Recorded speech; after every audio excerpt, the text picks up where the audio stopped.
Très bien. Est-ce qu'il y a des questions dans la salle? Charles Chailloux.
C'est Monsieur Campariol sur... Oui, enfin, l'idée que j'ai exprimée, c'est une idée selon laquelle, si on admet qu'un projet ne peut pas recevoir plus de deux financements extérieurs différents, ça veut dire qu'il va y avoir automatiquement une régulation du système. Ça veut dire que le maire, dont je parlais, il va aller chercher les deux sources de financement qui sont les plus intéressantes pour lui. Et que de fait, il y aura une spécialisation, mais une spécialisation qui ne sera pas dictée par la loi, qui ne sera pas dictée par la contrainte, mais qui résultera d'une régulation. Parce qu'aujourd'hui, c'est vrai que c'est tout de même absurde, pour restaurer un lavoir pour 10 000 euros, d'aller faire des montagnes de dossiers pour récolter 2 000 euros par-ci, 3 000 euros par-là. Voilà le sens.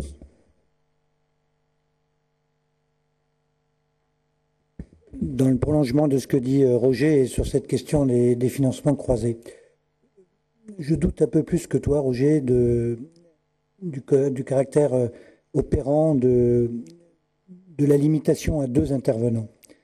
D'abord, pour la commune, cela peut entraver son projet. Alors, si on veut en rester là, si c'est l'objectif, oui, on aura maîtrisé de la dépense publique, mais au détriment de l'usager, ou au détriment même de l'économie, probablement. On aura maîtrisé la dépense. Mais qu'est-ce qui va se passer? Les deux collectivités qui peuvent encore intervenir, parce que on n'est pas manchots, vont s'entendre, vont organiser un mécanisme conjoint, pas conjoint, coordonné, discuter ensemble, pour aboutir à ce que la commune ait un financement du même ordre que ce qu'elle avait précédemment. Et plus d'une fois, ça s'est déjà fait entre département et région, où on a convenu, plus ou moins formellement, on a convenu que telle collectivité interviendrait plus sur ce domaine et telle autre un peu moins sur l'autre. Ça a toujours existé. Alors il y aura régulation, au sens où il n'y aura que 2 intervenants, mais on n'aura rien changé globalement au système. Donc je pense qu'il faut aller plus loin.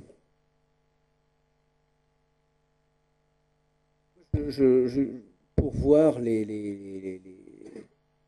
comme sous-préfet avant et aujourd'hui dans ce poste de secrétaire général de la préfecture, on voit quand même des choses.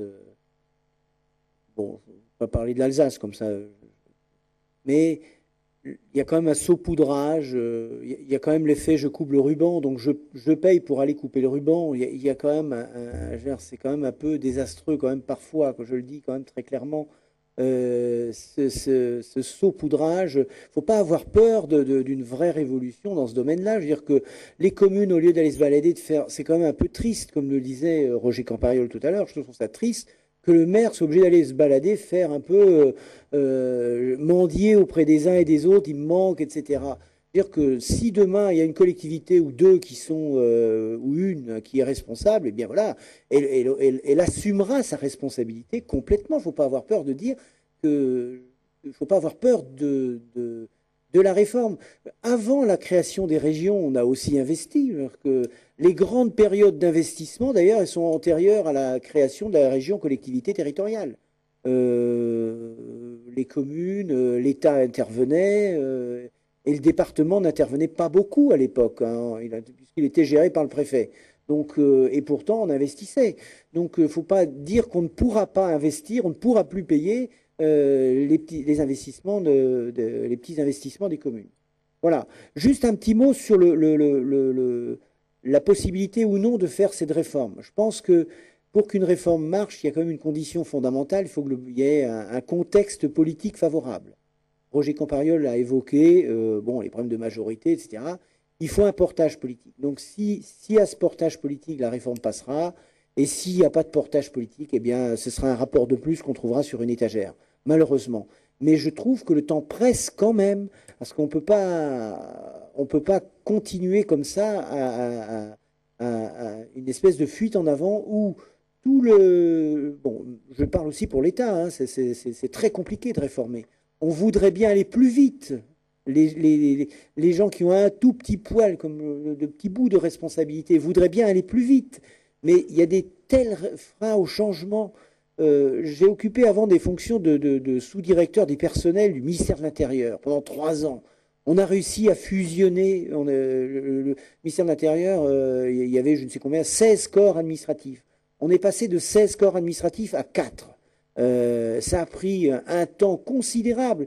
Et encore, c'est pas fini. C'est-à-dire que le premier décret est sorti au 1er janvier 2007 pour les corps des attachés, et il entre en vigueur, la fusion entre en vigueur au 1er janvier 2010 pour les B et les C, c'est-à-dire les administratifs de la police, du ministère de l'Outre-mer, de l'administration centrale du ministère de l'Intérieur et des préfectures. Là, il y a un corps. Bon, alors là, on est en train de travailler maintenant sur la gendarmerie.